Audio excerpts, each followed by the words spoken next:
Hi everybody and welcome to another Kalicube Tuesdays. I'm Jason Barnard, the brand search guy from Kalicube, and I'm here with a quick hello and it's good to go. Welcome to the show, Kevin Chemidlin. Thanks for having me. This is so exciting. Brilliant, wonderful. And welcome to you. We met at Cat Show in Orlando a few weeks ago, and you agreed to come on the show to talk about building effective landing pages and newsletters. Yeah. I'm super excited because we have a newsletter, there aren't enough people on it, and we have landing pages and not enough people get from the landing page to the newsletter, which is probably why there aren't enough people on the newsletter. Is that a very common problem? Oh, yes, 100%.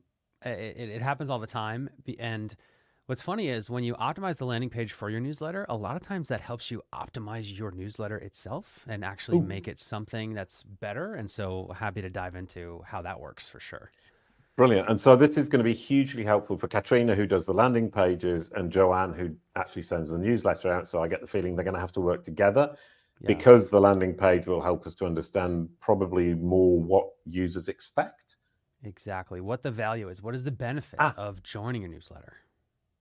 Oh, hang on. Talking of which, sorry, we've just started this and you can tell me if this is a good idea.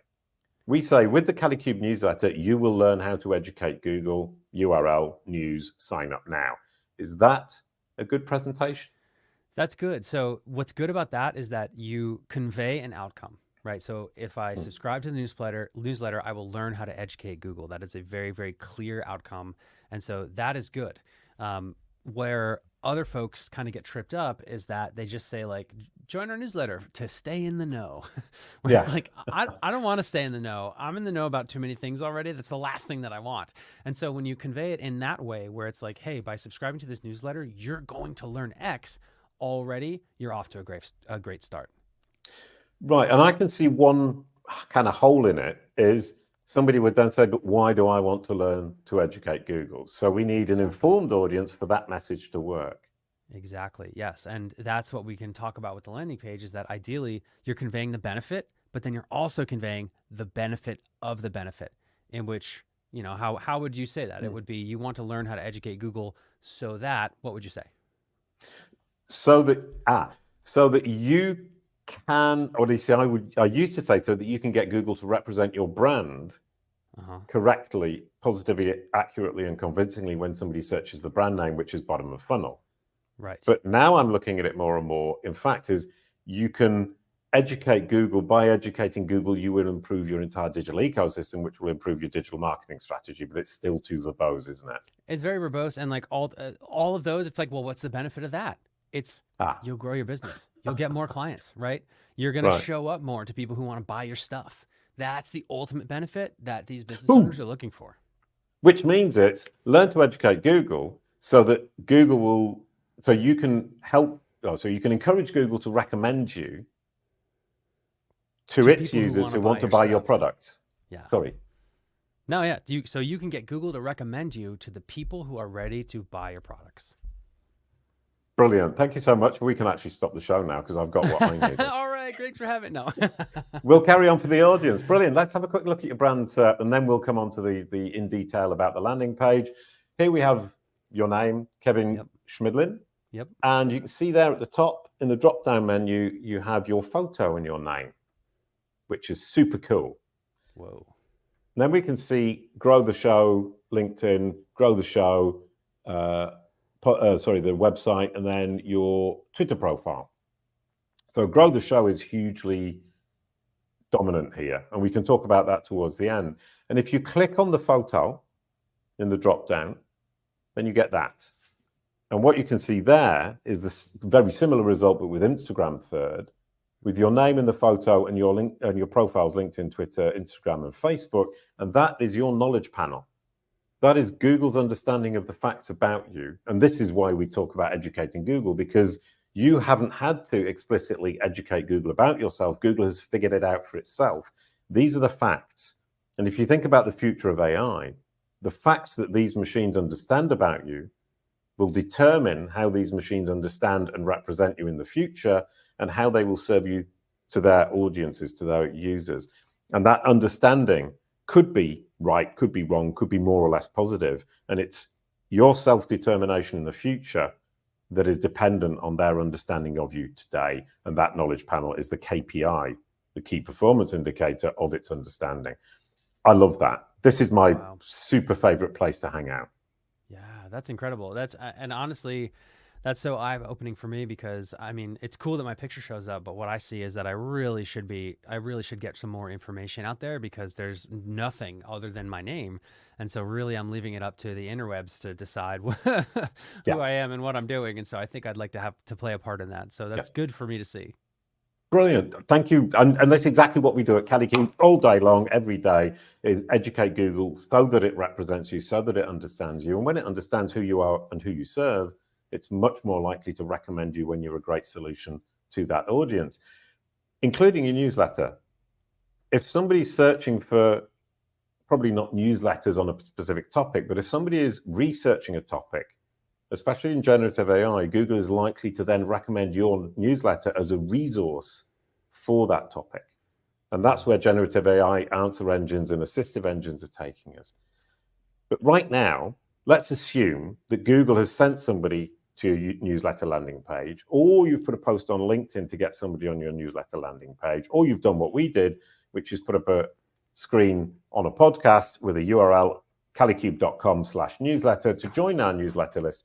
What should they see on the landing page now that they've seen that we will learn, or we will teach them to learn to educate Google? What do they need to see when they get on that link?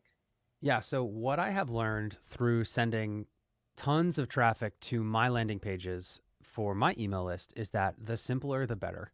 And so I've actually gotten folks onto my email list in two different ways. The first way is through lead magnets, which you're probably familiar with. A lead magnet is something valuable that somebody wants that you can give them right now, and you give it to them in exchange for their email address. And it's kind of question. Yeah. A newsletter in and of itself is not good enough as a lead magnet. Just saying I'm going to send you some free advice every week isn't a lead magnet. No, it can absolutely be a lead magnet. So it's just a different type of lead magnet. So and there's the type that I'm describing, which is kind of a one-off thing where you're getting them, whether it's a document or a video or a free trial or something like that. But your newsletter can absolutely be a lead magnet in and of itself, as long as it conveys what value the folks are going to get from it, right? So if you subscribe to this newsletter, what am I going to get? And again, that's the number one mistake that I see creators and entrepreneurs making when they're inviting people to join their newsletter, is they're just like, join to stay updated. Staying updated is not enough value for someone to basically give you their consent to contact them on a regular basis. So when you're putting together for a landing page, and let's just, for the purposes of this conversation, we'll talk specifically about newsletters, but this is true for a landing page for any kind of lead magnet. Could be an email course, could be a short video, could be PDF, whatever it is. But we're going to talk specifically for newsletters right now. What I have found is that the simpler your landing page is, the better. The fewer options somebody has to click elsewhere, the more likely they're actually going to opt into your newsletter. So number one is keep it simple and make it so that the only thing that they can do on the whole page is give you their email address and say, yes, I want in. So that's number one. That's one of the biggest things that I see, is that somebody's landing page, super complicated. You have the banner up top. There's like 8 million different things that people can click on. And so it just lowers the probability that they're going to click on the thing that you want them to click on. But the counter argument to that, which I know is incorrect, but that I have always believed in, is they might not want the newsletter, so I'd better give them other options and let them decide. Right. And that's true. I wouldn't say it's necessarily incorrect, but that also will lower your conversions. It will give more people, because the thing is, the more options somebody has, the more likely they're going to pick any of them, let alone the one that you want them to pick. And so if they land on the landing page for your newsletter and they don't want the landing page, and they don't want your newsletter, they don't want to opt in, then they can leave your landing page, right? But if you have all these other options, right? If you have like, check out our case studies, check out, this other thing, like all these links, then there will be a subset of people who landed on that landing page with full intentions to join your newsletter, but then all those other options you gave them distracted them away from doing it. The people who land on the landing page and don't want to opt into your newsletter, they're not going to anyway. So it's okay. Like having extra links for them doesn't really do anything for you, but it's that subset of people that you would have had if you hadn't given them all these other options that you lose out on. And what I found is that when you don't have any other options and when you don't have tons of copy, like it's very simple, a headline, a couple of bullets as to what they're going to get by joining the newsletter. Sometimes you don't even include an image, by the way, because I've had landing pages where I've split test two landing pages. They're completely identical, except for the fact that one has a picture on it and one does not. The one that doesn't is just headline, bullets, bullets, bullets, opt in. The ones without a picture, in my experience, has performed higher, significantly higher. And a lot of times it was a picture of me. So I'm like, oh man, I guess it's my fit. No, I'm just kidding. But either way, like the simpler it is, it's just, hey, here's what this is. Here's the value that you're going to get. Do you want in? The less noise you can give them, the more likely it is that they're going to opt in. So that's tip number one, is to just keep it painfully simple. And I say painfully because you're going to have those thoughts where you're like, well, shouldn't I add this? Shouldn't there be more? Shouldn't it be prettier? Nope. This page has one job, and it is to sell the viewer on why this newsletter is going to be the best thing, the best decision that they make today, and how much value they're going to get on an ongoing basis by joining it. And you're saying you're tempted to put these images or links. And even as you talk, I'm saying, I really want to put something on. It's so difficult to think my opinion about this web page is what matters. But it's absolutely not my opinion that matters, because my opinion is I want a nice image of my red shirt and I want some links to give some people some choice, because I'm a nice guy who likes to give people choice. Yeah. I mean, split testing your landing pages is one of the most humbling experiences you can ever have, because it's just like, oh, I should change this. Ooh, I should add this. Nope. It's just, there's a saying that's, perfection is not achieved when nothing more can be added, but only when nothing more can be removed. And that is extremely true with landing pages.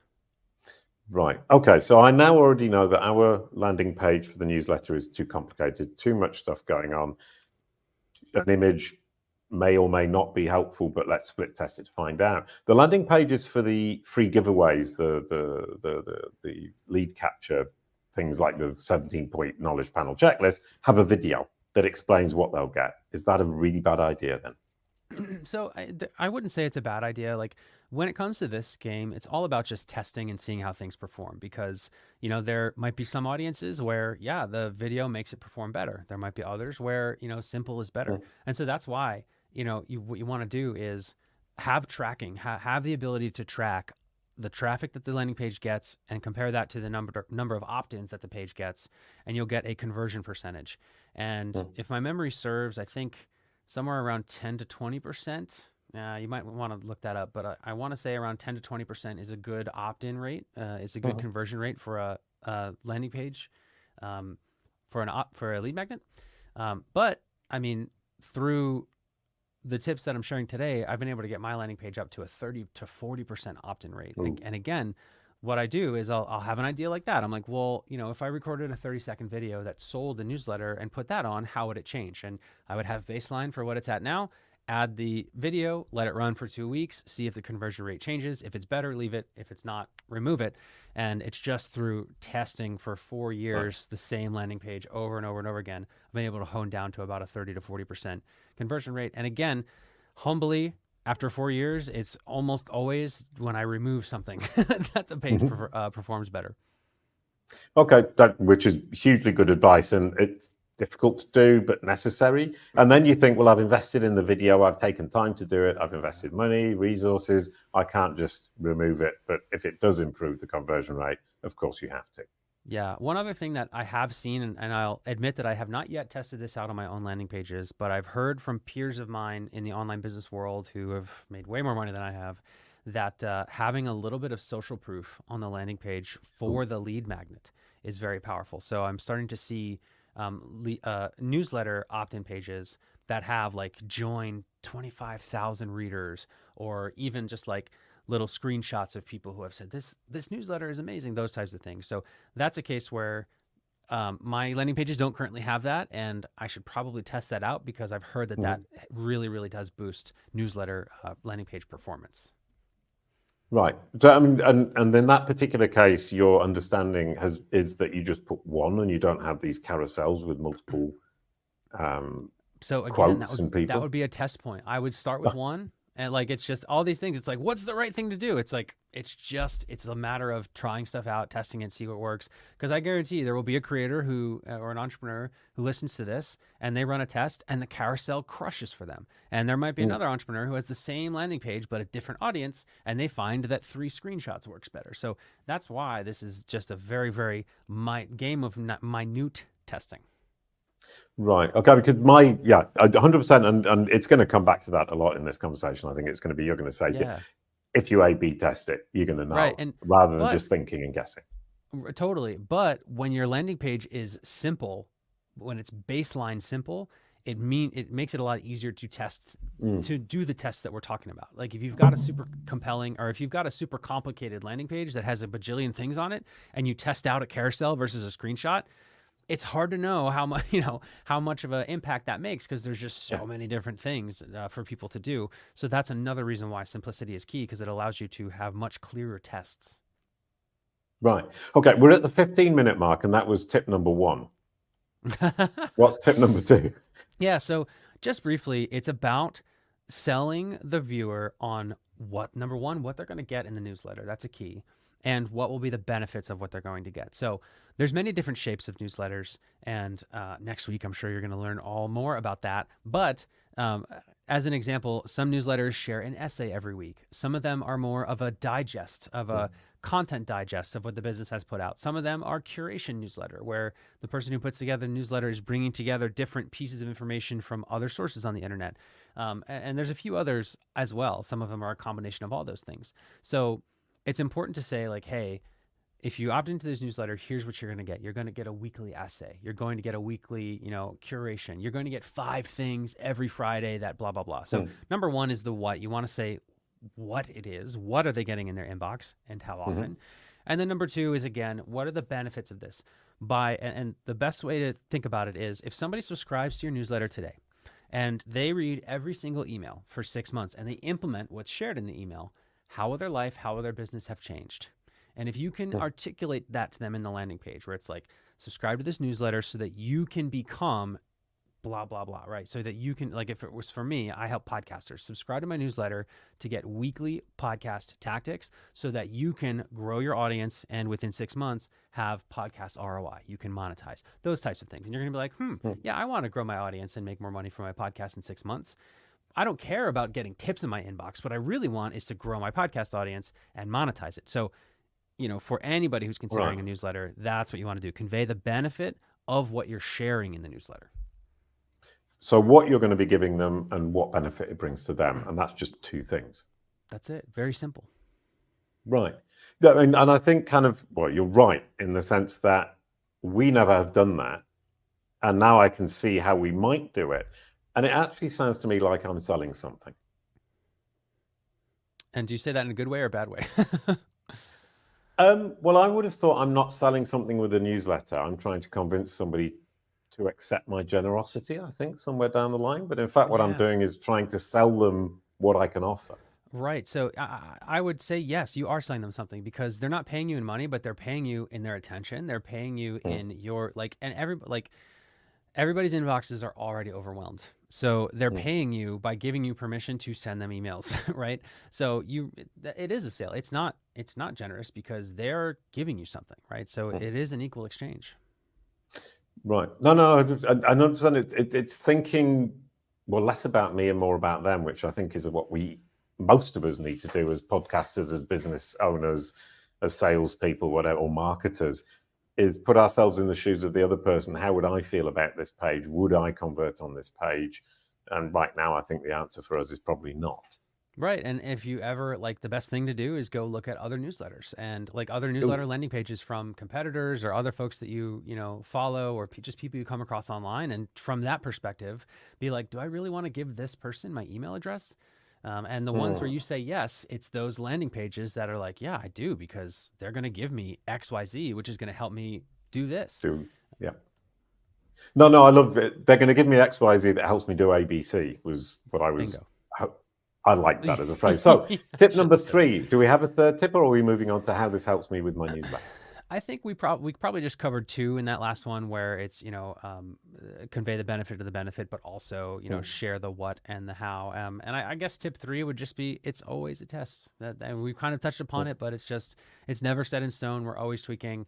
And we're always looking, how can we get the opt-in rate a little bit higher? Because that opt-in page is so high up in the funnel, a couple percentages, like if you go from a 10% opt-in rate to a 20% opt-in rate, down funnel, that's a 50% increase in sales, just in a 10% increase on your opt-in rate. So these little tiny percentage points on the opt-in page can translate to massive business results, because down the line, it means more clients and customers. Because at the end of the day, the people who are on your newsletter are, in theory, the people who are then going to end up buying from you. So the conversion rate follows it down the line, as it were, which is a brilliant point.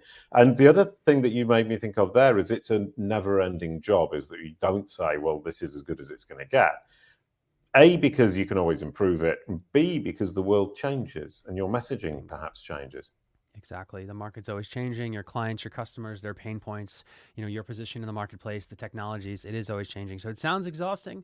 You don't have to be looking at your landing page every single day. Just monitor your conversion rates. That's it. If every day I have a KPI spreadsheet where I look at just all the metrics for my business's marketing, and my landing page opt-in rate is one of that. And most of the time it's exactly the same because I haven't changed anything. But every once in a while, you'll start to see it go down. You'll start to see that conversion rate go down. And it's like, I wonder what's going on here. And that is your signal to take a look and, see if it deserves to be updated. Right. Okay. And this makes me now realize to what extent I've put the newsletter as just one of these things we do as part of our marketing strategy. For what I understand, both yourself and Joe Paolini, who'll be here next week, say the newsletter is the foundation of your marketing strategy. It's maybe the ultimate goal of your marketing, because it pushes people down the funnel and keeps their attention.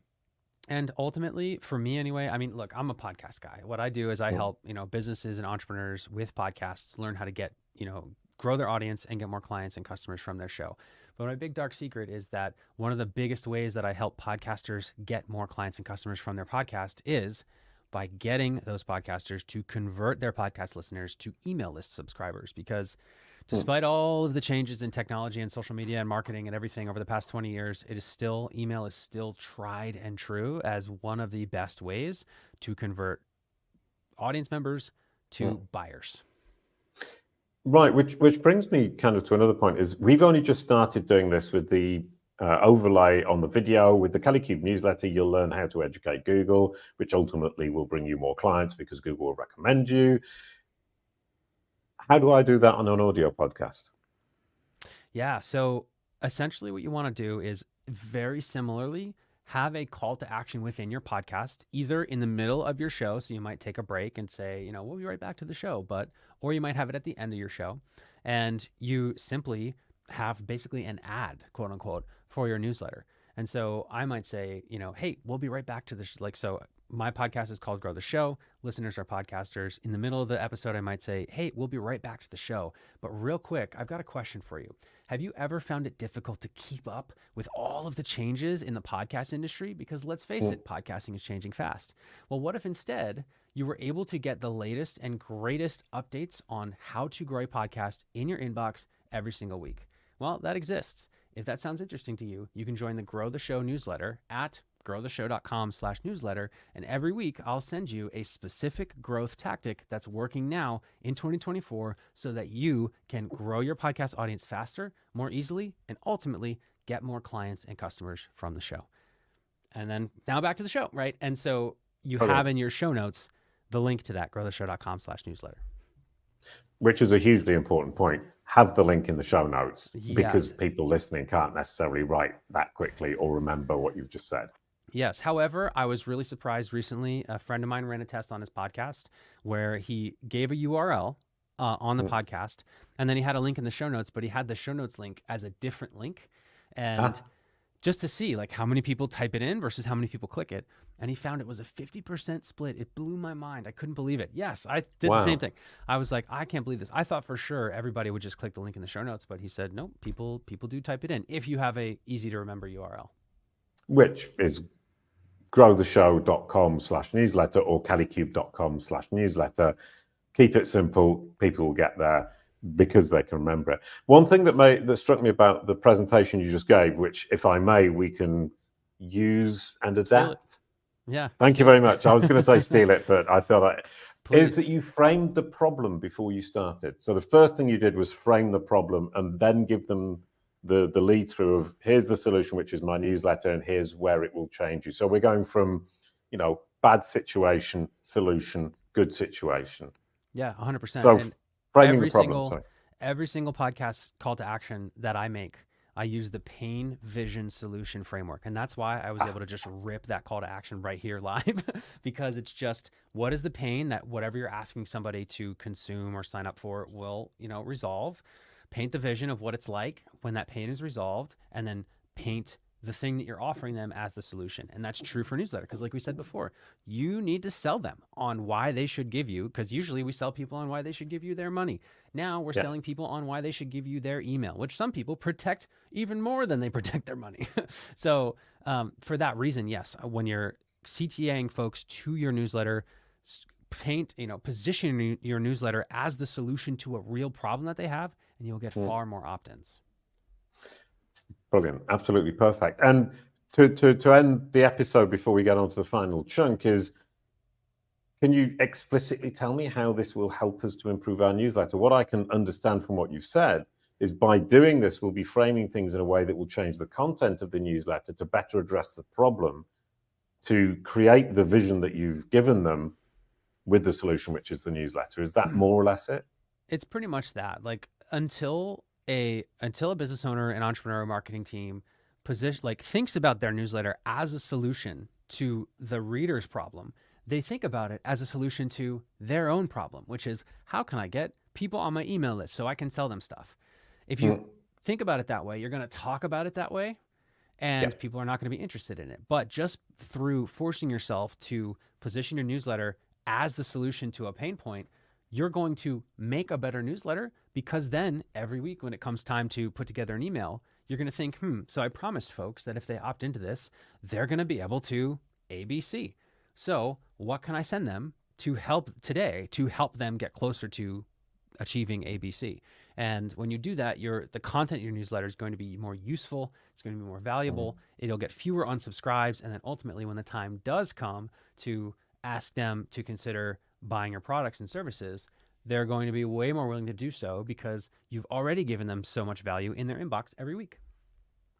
Brilliant. And sorry, this now makes me organizationally think Katrina, who does the landing page, needs to meet with Joanne, who does the newsletter, make sure they're in sync. And I need to then get involved in the conversation. We all need to agree of what the newsletter then provides, because we need to push people down the funnel towards purchase or learning for free with the Kalicube.com resources, how to actually educate Google to drive business for themselves, which means it's actually a team job with the landing page and the newsletter pushing people down the funnel, which I've never thought about before.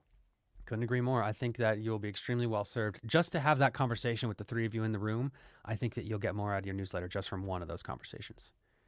So definitely, Katrina, Joanne, myself, we need to get in a meeting together and sort this out. Thank you. That was absolutely brilliant. I've just learned so much, and it's only been 28 minutes. So these super valuable episodes are something I'm really keen on at Kalicube, and it serves us, it serves our team, but it also serves the audience, I do believe. And this is the tie-in with branded search. How do landing pages for newsletters help with branded search? Kevin? Yeah, so I'm going to twist this answer a little bit to be a little bit more towards my expertise. So I've done very, very well with landing pages for newsletters. I will admit that I have not looked at branded search as much as I should, and I know that now just from having that conversation with you today. But what I can say is that for those of you who have podcasts, if you search Grow the Show on Google right now, and if you do what you did before and search Kevin Chemidlin, you'll find that Google is the first results, the whole page is full of my valuable content. And that's because, in my opinion, a podcast is an incredible way to get great branded search results. Because I admitted to you before we started recording that I have not given branded search a lick of thought, and I should. I now know that. But even still, because I have a podcast that's called Grow the Show, and that's the name of my brand, I've kind of achieved I would assume the branded search results that I want, because there's so many apps and websites that host podcasts. So if you search for my name or Grow the Show, you're going to see Apple Podcasts, Spotify, YouTube, Podcast Addict. There's literally dozens of podcast apps that are talking about my free content on Grow the Show. And get this, on the podcast itself is where I have those calls to action, where I then tell people, hey, you should check out my newsletter. You should check out my lead magnets, which then sends people to my landing page. So it's a kind of roundabout way to answer this question, but I would say my podcast has helped me without me even knowing with my branded search, which in turn sends people to my landing pages, which has gotten me more clients and customers. Which is brilliant. And what I love about that is you solved the problem that I solved, but you didn't realize you'd done it, whereas I've been trying for so long. Right. So congratulations to you.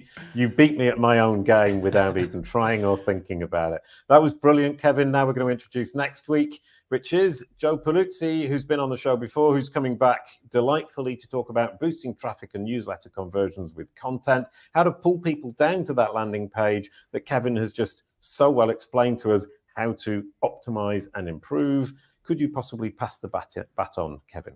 Yes, it is my absolute honor to pass the baton to a content legend, the guy who introduced us all how to build a content business, and that is Joe. You're gonna be in great hands with him. Brilliant. Thank you so much, Kevin. Thank you everyone for watching. You get the outro song too. A quick goodbye to end the show. Thank you, Kevin. Awesome. Thank you so much for having me. Brilliant. Kalicube. It's all about your brand SERP.